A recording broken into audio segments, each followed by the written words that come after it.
მოსაცდელში ბრძანდება ბატონი ელგუჯა ხარაზიშვილი ჩორჩანის მკვიდრი, რომელიცაც უნდა ვთხოვოთ შემობრძანდეს. ბატონო ელგუჯა, მოგესალმებით, დაბრძანდით თქვენ დილა ადრიანს, ამობრძანდით თქვენი საცხოვრებლიდან, დაბრძანდით თუ შეიძლება და უკან უნდა გაბრუნდეთ, ამიტომ ვიჩქარებთ, თქვენ სიჩქარეთ და დიდხანს არ მოგაცდენთ. დიდი მადლობა ჩამობრძანებისთვის, ჩვენთვის განსაკუთრებით მნიშვნელოვანია, რომ ჩვენი ქვეყნის თქვენნაირი შვილები, ვინც სამშობლოს თავის სოფელში, თავის ფუძეზე ემსახურება, წარდგნენ ჩვენი კომისიის წინაშე. ბატონო ელგუჯა, თქვენ გაეცანით ტექსტს გაფრთხილებისა. გთხოვთ მოაწეროთ ხელი თუ კი ეთანხმებით იმას, რომ ჩვენი კომისიის წინაშე კითხვებისთვის პასუხისთვის თავის არიდება, კითხვებზე უარი ანკიდება. განზრახ-ცვახს და განმარტების მოცემა იჯება სისხლის სამართლებრივი წესით. მადლობა. ბატონო ელგუჯა, მოკლედ რომ მიპასუხოთ კითხვებზე და პასუხის დროს, რასაც ჩათვლით საჭიროდ რომ უნდა თქვათ, აი მომენტში რომ მოგვაწოდოთ ინფორმაცია. თქვენ სად ცხოვრობთ ამჟამად? მე პირადად ცხოვრობ ხაშურის რაიონის სოფელი წაღული. წაღული. კი ბატონო, ეს ჩორჩანიდან რა მანძილზე მდებარეობს? ჩორჩანიდან დაშორებული არის 3 კილომეტრში. 3 კილომეტრი. ჩორჩანა არის პატარა სოფელი, უფრო ჩვენი სოფელია დიდი სოფელი. უფრო დიდი სოფელი. 3 კილომეტრში ცხოვრობთ. 2019 წელს ჩვენ ქონდა წინასხდომა. თქვენ ხომ არ უსმინეთ ბატონი გიორგი გახარიას გამოკითხვას? ჩვენთან იყო მოსული. კი, იმიტომ რომ მას საგუშაგოს განთავსებასთან დაკავშირებით დაუსვით კითხვები და ამიტომ გთხოვეთ. ესე იგი 2019 წლის 24 აგვისტოს ჩორჩანის მიმდებარედ გაჩნდა ახალი საგუშაგო, რომელიც ჩვენი ქვეყნის შინაგან საქმეთა სამინისტრომ აღმართა. ცნობილია თქვენთვის ამის თაობას? ცნობილია. გაიხსნა ეს საგუშაგო, იქ ქარხანა იყო. დიახ. იმის თავზე გაიხსნა ეს საგუშაგო. თქვენ რომ ეს საგუშაგო გაიხსნა, როგორ გაიგეთ? სოფელში უკვე ლაპარაკობდნენ გაიხსნა ეს საგუშაგო თუ არა, იმის შემდეგ არ გასულა რამდენიმე ხანი და წაღulis ტერიტორიაზე შემოვიდნენ და გააკეთეს იმათმა საგუშაგო. იმათმა ვინ? აი რუსების საგუშაგო და წაიღეს სოფელ წაღulis ტყე რუსებმა. კი. კარგი. აბა ეხლა ასე შემოვიდნენ დაახლოებით კილომეტრი ნახევარი. დიახ, ბატონმა გიორგი გახარიამ გითხრა რომ ეს არ არისო სიმართლეო. ანუ რასაც თქვენ ბრძანებთ რომ სწორედ 24 აგვისტოს როდესაც შინაგან საქმეთა სამინისტრომ აღმართა იქ საგუშაგო, ამით მეო ამ გადაწყვეტილებით დავიცავი ჩემი ქვეყნის ტერიტორიებიო და იქო არაფერი დაკარგულაო. თქვენ ამბობთ საპირისპიროს. ესე იგი სწორად გავიგე ხო ბატონო ელგუჯა, რომ მას შემდეგ რაც აღიმართა 2019 წლის 24 აგვისტოს ქარხნის თავზე საგუშაგო, რომელიც მანამდე არ არსებობდა, ამის შემდეგ ოკუპანტმა სახელმწიფომ განათავსა ახალი საგუშაგო, რომელიც მანამდე არ არსებობდა და რეალურად დაიკარგა ტერიტორიები. იქ თქვენ ვეღარ შედიხართ? ვერანაირად. 24 აგვისტომდე შედიოდით? მაშინ ასე რომ მოგვიყვეთ და მე აღარ შეგიშლით ხელს, ისაუბრეთ 2-3 წუთი თავისუფალ რეჟიმში. რა შეგეძლოთ 24 აგვისტომდე? ტყეში გავლა, მოჭრაშეში, საქმიანობა და რას ვეღარ ახერხებთ 24 აგვისტოს მერე? კი ბატონო. თუ შეიძლება. როდესაც გაკეთდა საგუშაგო რუსების უბრალოდ იმ ტერიტორიას შემოიღობა მართულ ხლართებით, მანამდე იქ სოფელში ჩამოდიოდა მდინარე. მდინარის გამოღმა ისინი არასდროს გამოსულან.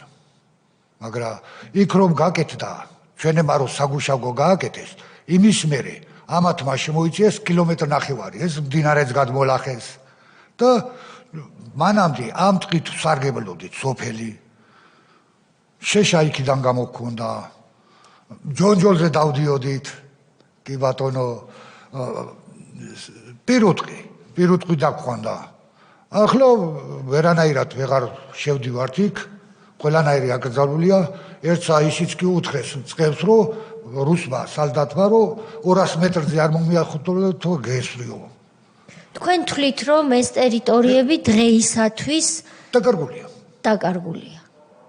იქ ჩვენ ვერანაირად ვერ შევდივართ. ადრე შედიოდით. დარწმუნებული ხართ, სწორად გახსოვთ? როგორ არ მახსოვს, ბავშვი ხო არა ვარ, 65 წლის კაცი ვარ, მახსოვს ისა ჩვენი იყო, შევდიოდი, გამოვდიოდი და ახლა ვეღარ. თქვენთვის ცნობილია, რომ ის ტერიტორია, რომელსაც თქვენ ვეღარ იყენებთ, არის 100 ჰექტარზე მეტი ტყე. კი. საიდან იცით ეს? იმიტომ ვიცი, რომ ნახევარზე მეტი დაკავებულია და სულ იყო ეგა 250 ჰექტარი მაინც. ნახევარზე მეტი. სოფლის ტყე იყო ეგა, საკოლმეურნეო ტყეს ვეძახდით.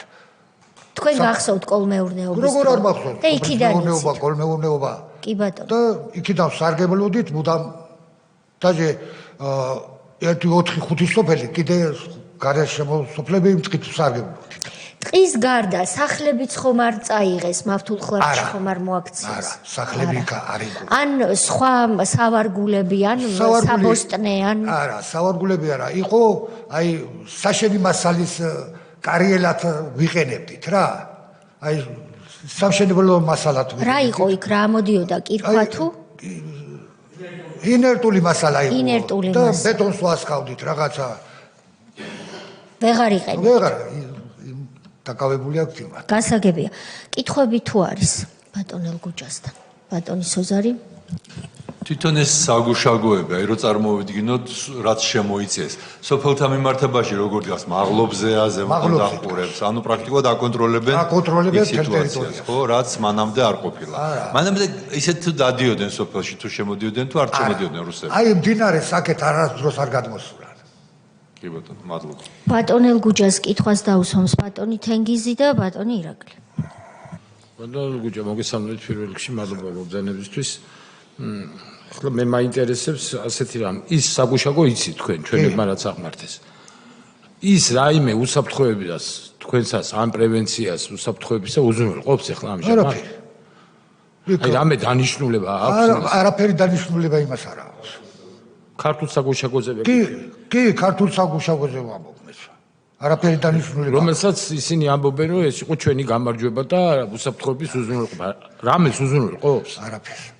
ალბათ. ბატონი ირაკლი. მოგესალმებით და პრინციპში რაც ბატონმა თენგიზმა და სოზარმა დასვა ეხმიანება, უბრალოდ შინაარსი გვინდა გავიგოთ კარგად. ანუ თქვენი ადგილობრივი მაცხოვრებელი ხართ, რომელიც მოკლედ იქ ყველაფერი იცით, საქმიანობთ, ცხოვრობთ, იმ გარემოს ყოველდღიურად აკვირდებით, ხო, თქვენი ცხოვრებისია. ანუ რაიმე საჭიროება იმისა თქვენთვის, როგორც ადგილობრივი მაცხოვრებლისთვის იყო განცდა, რომ აქ ჩვენი საგუშაგოს ჩაყენება აუცილებელი იყო, ან რამე საჭიროებას წარმოადგენდა, რომ რაღაცისგან თავი დაეცვა მოსახლეობას, ან რაღაცის პრევენცია მომხდარიყო, ან რამე ფაქტები თუ იყო ისეთი, რომელმაც შეიძლება იფიქროს კაცმა, რომ საჭიროება გახადა ამ საგუშაგოს ჩაყენებისა. ანუ აი გამართლება შეგიძლიათ მოუძებნოთ, რომ ამ საგუშაგოს ჩაყენება ამიტომ იყო საჭირო და არაუშავს ის 100 ჰექტარი, იმიტომ სამაგეროდ რაღაცა დიდი გადარჩაო. მე ვუერთდები ამ კითხვას, ძალიან კარგი კითხვაა და რო გვიპასუხოთ. აი რა მნიშვნელობა ქონდა? ჩემთვინა გაუგებარია. არა ვიცი ახლა პოლიტიკურად რა იყო, როგორა, მაგრამ იქიდან როგორც ადგილობრივი მოსახლეობა არაფერ მნიშვნელობას არ ვანიჭებ. იმიტომ დიდი ტრაქტორებით გზა გაჭრეს და ისიც ჩავიდნენ იქ და დააყენეს საგუშაგო. მანამდე გზაც არ იყო იქით მხრიდან, ხო? იყო, მაგრამ აი მიუვალი გზა იყო. კი ბატონო. ბატონ ელგუჯა, განვავრცობ თქვენი ნებართვით, ხომ არა გაქვთ კიდევ კითხვა ბატონ ირაკლის ამ ძალიან მნიშვნელოვან კითხვას.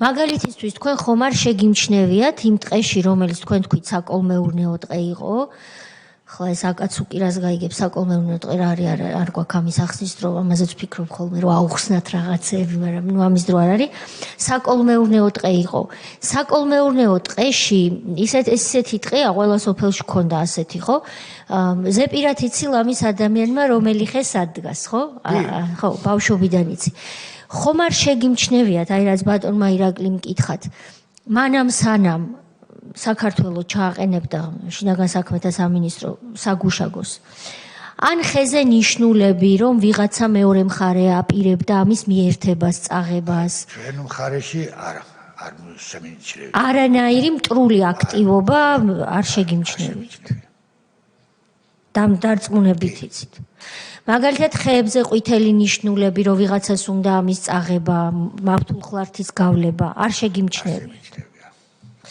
ხშირად დადიოდით იმ ტყეში? დავდიოდი ახლა. აი რამდენ ხანში ერთხელ, კვირაში რამდენჯერ? არა, კვირაში ერთხელ, შეიძლება თვეში ერთხელ გამეორე. თვეში ერთხელ მაინც. სხვებისგანაც არ გაგიგიათ მსგავსი რამე, ხო? თანასოფლელებისგან, ან ჩორჩანელებისგან. იქით არ ვიცი რა ხდებოდა კიდევა. იქით საით? აი დინარის იქით გასაგები. ერთი ამ დინარეს რა ქვიაო ბატონი რა? ლოპეთის წყალს ეძახიან. ლოპანი იყო სოფელი იქ და იქიდან მოდიოდა სათავეს იქიდან იღებდა. კი. ბატონო გუჯა, მე მაქვს ერთი პატარა კითხვა და თუ სხვებსაც ეკნათ კითხავენ და შემდეგ აღარ მოგაცდენთ. როცა ეს საგუშაგო ჩადგა შინაგან საქმეთა სამინისტრომ ჩვენი მხრიდან. თქვენ თქვით რომ შემოვიდა ამის საპასუხოდ რუსი ოკუპანტის სახელმწიფო და 100 ჰექტარი ტყე და კიდევ იქ სადაც თქვენ ინერტულ მასალას აგროვებდით და რეალურად საყოფა ცხოვრებოდ გჭირდებოდათ ეს ყველაფერი მიიერთა მავთულხლართი გაავლო და თვლით რომ ეს დაიკარგა. ანუ ოკუპაცია კიდევ უფრო მეტი ტერიტორიის მოხდა. გარდა ამ შედეგისა ხომ არ იყო იქ რაღაცა ისეთი საფრთხე რომ შეიძლებოდა ცხელი დაპირისპირებაც, ანუ ომი ამტყდარიყო. არა. ამის შიში ხო არ გაგიჩნდათ? სოფელში არ გაგჩენიათ. არ გაგჩენიათ ამის შიში. მადლობა ღმერთს. კი ბატონო. სხვა რაიმეს თქმა ხომ არ გნებავთ ბატონო ელგუჯა? კი ბატონო. ბანოელ გუჯა, თქვენ ალბათ მოგეჩვენებათ, რომ ჩვენი დღევანდელი გასაუბრება იყო ძალიან მოკლე, მაგრამ ძალიან მნიშვნელოვანი ინფორმაცია მოგვაწოდეთ. თქვენ რაც ბრძანეთ, რომ 100 ჰექტარ ტყეზე მეტი ტერიტორია რუსულმა საოკუპაციო ძალამ მიიერთა ამ ნაბიჯის შემდეგ, რაც გიორგი გახარიას გადაწყვეტილებით მოხდა. ამ აზრს ეს მარტო თქვენი აზრია თუ თანასოფლელებიც ამ აზრზე არიან? მარტო წაღლის მაცხოვრებლების აზრია თუ ჩორჩანელების აზრიც არის? როგორიც? ვიცი წაღული. წაღული. რამდენი ხართ წაღულში დღეს? რამდენი კომლი ბძანდები? დიდი სოფელი იყო, მაგრამ თანდათან დაიცალა სოფელი. დღეს რამდენი ოჯახი ცხოვრობს დაახლოებით? 150-ზე მეტი. მაინც დიდი სოფელია დღევანდელი გაგებით. ჩემ პერიოდში სკოლაში ჩემ კლასში ვიყავით 60 ბავშვი და ახლა ჩემ სკოლაში არ არის ბავშვი. აი ამ მოვლენების მერე, რაც ამოვლენების მერე დაჩქარდა დაიცალა სოფელი. ამან დააჩქარა სოფლის დაცვა. არ იცით ზუსტად. იყვნენ თანასოფლელები, ვინც თქვა რომ დღეს თუ ვეღარ ვიყენებ, აგერ რუსი მომადგა თოფით. წავალ და სხვაგან ვიცხოვრებ. იყო ასეთი? ეგრეთი არა, მაგრამ მაინც ახალგაზრდები მაინც მიდიან სოფლიდან. ბანოელ გუჯა, ამ პირობებში რომ გიწევთ იქ ცხოვრება, თქვენს ოჯახს, თითოეულ თქვენს თანასოფლელს, ჩორჩანელებს, სხვა სოფლის მაცხოვრებლებს თუ არ შეწუხდებით, რომ ჩვენი სახელით, მთელი პარლამენტის სახელით დიდი მადლობა რომ უთხრათ, იმიტომ რომ თქვენ ხართ, არ გაცვიათ ფორმა სამხედრო, მაგრამ თქვენ ხართ ჩვენი ქვეყნის სადარაჯოზე და ჩვენი ქვეყნის ჯარისკაცები და მადლობა ამისთვის. კი ბატონო, მე დიდად მოხარული ვარ, სოფელში ვარ. იქ ჩემ გვერდზე იმყოფებიან სოფლის მაცხოვრებლები და ზრუნავ სოფელზე. და სამშობლოზე. ვეწევით შროვალ და დიდი მადლობა ამისთვის და ჩამოგბრძანებისთვის.